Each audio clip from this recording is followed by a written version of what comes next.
Hello guys, it's October 31st, it is Halloween, and for today's NBA slate we have 3 games.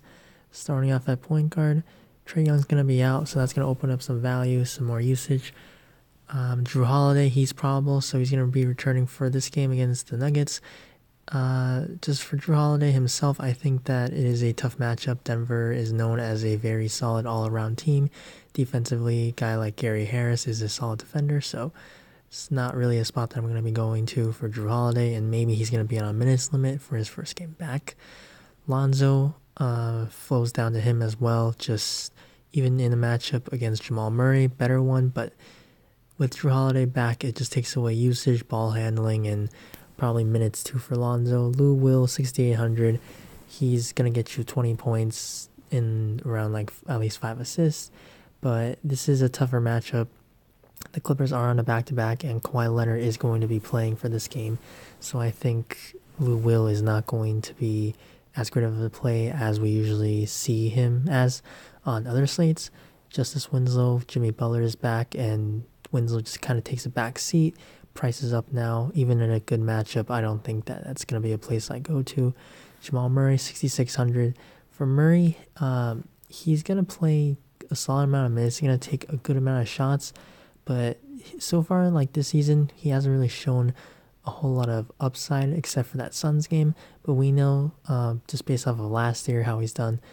This is a guy that has 50-point upside even when all the stars are healthy. This is a matchup.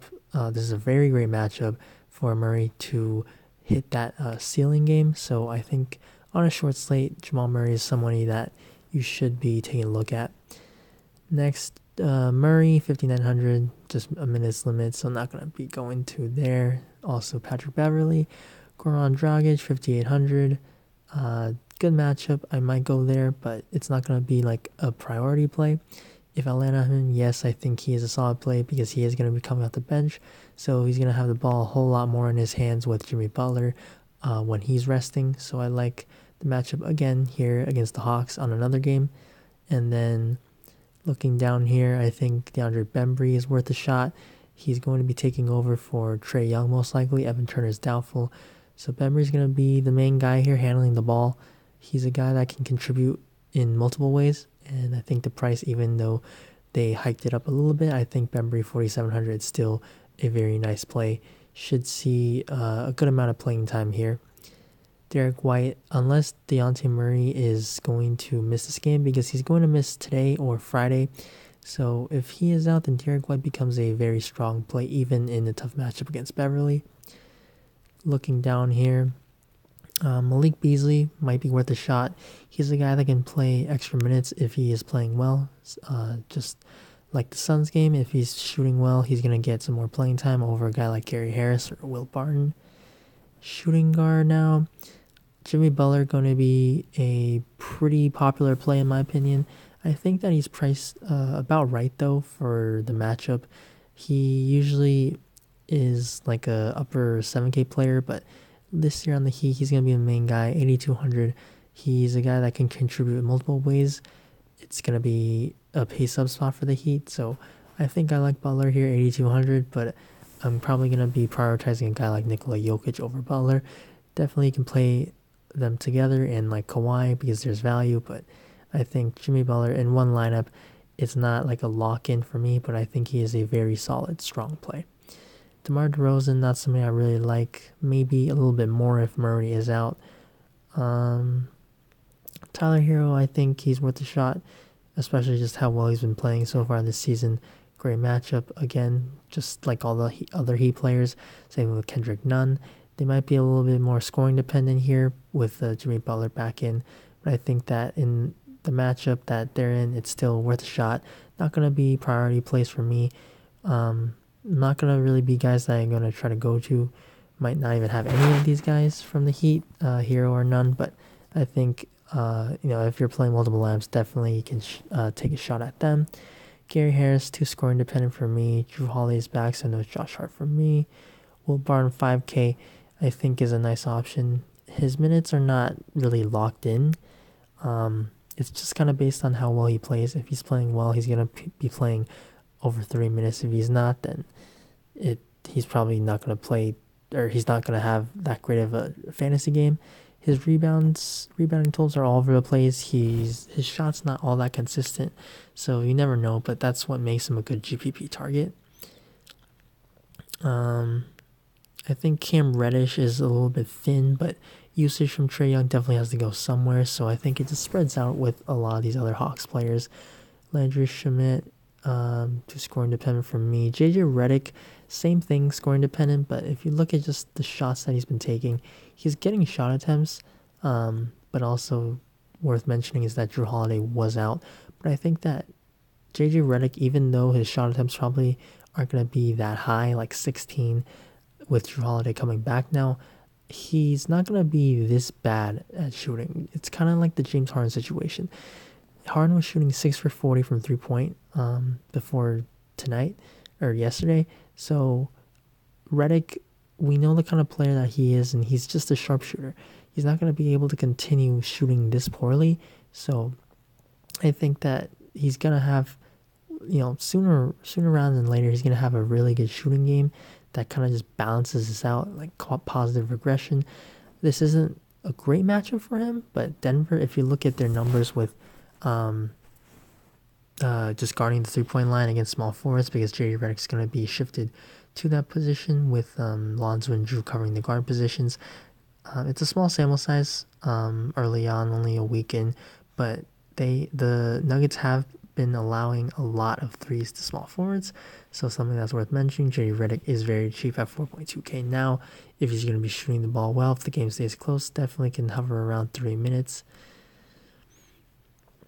Kevin Huerter in play if his minutes limit is uncapped. He's been capped at 20 minutes, so it just really limits his upside, but he's really cheap, so I think that he's definitely going to be in play if he plays over 20 minutes. Small forward, Kawhi Leonard will be playing this game. It's a revenge game, but we saw like last year when Kawhi played the Spurs, it was like Rick Popovich knew how to limit Kawhi, but this is a whole new different situation with the team that Kawhi Leonard is on, the minutes, the role, the kind of assist production that Kawhi has been showing this year.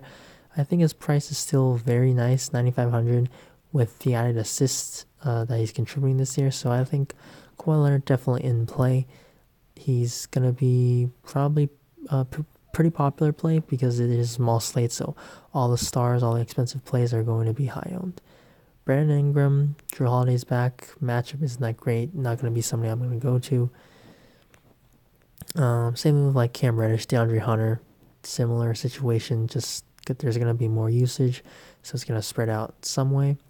Rudy Gay, 4,500. Tough matchup, but his price is down. His minutes are not that great, but he's a guy that's going to be playing some small forward and power forward, so he's going to have some rebounding opportunities.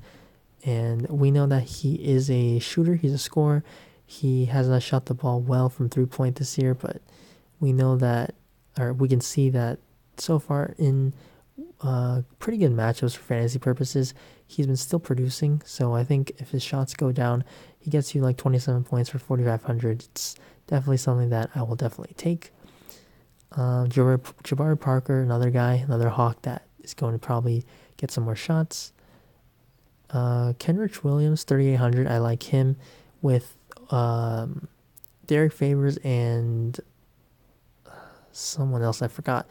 They don't have a whole lot of options on the Pelicans here, so I think it's kind of like a flow down situation. So like Kenrich Williams, everyone, all of the forward centers are going to pick up those extra minutes that are going to be left over from injuries. He's a guy that can get you rebounds because he is pretty big, and he's been showing some nice defensive stats. So if he's able to get some shot opportunities up, making them, he's going to absolutely smash 3.8k. And then down here, not really a fan of playing Magruder, Jermichael Green. Power forward, John Collins going to be a priority play for a lot of people. I think that's rightfully so. 8,300, price is up, but the Hawks are just going to have to rely on Collins. He's going to be the main guy in the starting lineup here. He's not in like the best matchup, but it's just the opportunity, the usage increase. So Collins, I think without Trae Young, he's gonna have to be doing a whole lot more. He's a guy that can get you a double-double. He can get you like 20 and 10. He got 30 and 7 last game. He's been adding some defensive peripherals this season, and he's actually been shooting really well, even from 3. So if he's able to just do that, he's gonna be able to keep this game close, and I think he's gonna be a big reason why this game stays close. So if you're playing a lot of Heat starters, then I think you definitely want to run it back with a guy like John Collins, because he is going to be the usage monster here for the Hawks. Marcus Aldridge, 7,200. I think he's a pretty solid play. That's not going to be very popular in this spot. 7,200 against the Clippers, who we know we like to target bigs against the Clippers. I think even in a tough defensive matchup, because of just how well all around the Clippers are defensively, I think this is how you take advantage of the Clippers. You want to play, or you give the ball to your big men. Down low, Aldridge, we know he's such an amazing post player. He got a mid-range shot, added 3-point shot actually too in recent years. I think 7,200 is a little bit cheap here for this spot for Aldridge, and I like him if you can't go like all the way up. Nice kind of pivot to John Collins, even though the price range is a little bit different, but I think Aldridge, it's not crazy to think that he's going to be able to outscore John Collins. Montrezl Harrell, 6,400, not the best spot, but we know he's going to play some pretty solid minutes, close to 30, sometimes even above 30. 6,400 remains a little bit too cheap because he has a whole lot of upside. Paul Millsap, 5,300, similar to Will Barton. It's just kind of how well they play. If they play really well, they're going to be able to get a whole lot of minutes into the 30s. This is the matchup definitely for a lot of these Denver Nuggets starters to play well, take advantage of the situation. So definitely Paul Millsap in play, but we know, or we've seen in the past, that he does have a kind of a low ceiling. We've seen this year also. And then Jeremy Grant, if Millsap's not playing well, you can definitely go to Jeremy Grant if you think that's going to be the case, because they definitely are negative correlations. You want to play Grant if you're not playing Millsap.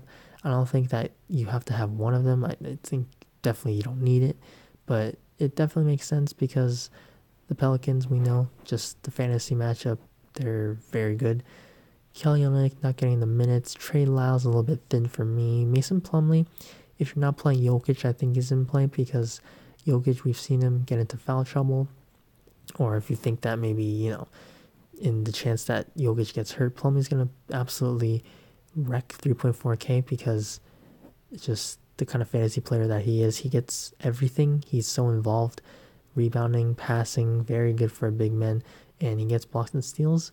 So if he gets minutes, 20 plus minutes, he's definitely going to get you over 5x.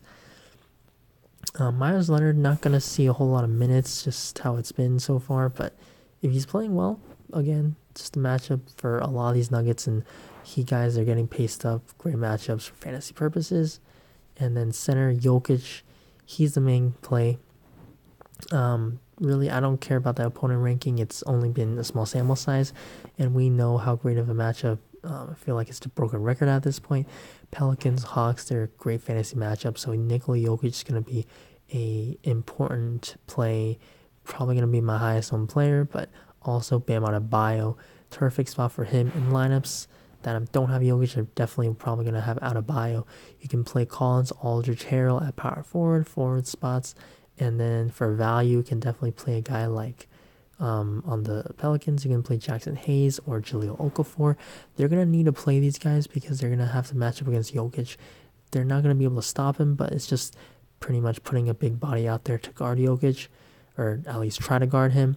But Hayes and Okafor, their price is so low, 3,500, 3,400. Okafor probably draws a start, but that probably means that ownership's going to go to Okafor. I definitely think that Okafor could get into foul trouble here, and you can definitely try to go with Jackson Hayes, but Hayes himself could also get into foul trouble if one starts. Like, if in the chance that Hayes starts over Okafor, maybe you play a little bit more Okafor, because I think that the starting center is definitely going to get the more ownership. So, trying to play like a ownership game, you play the other center.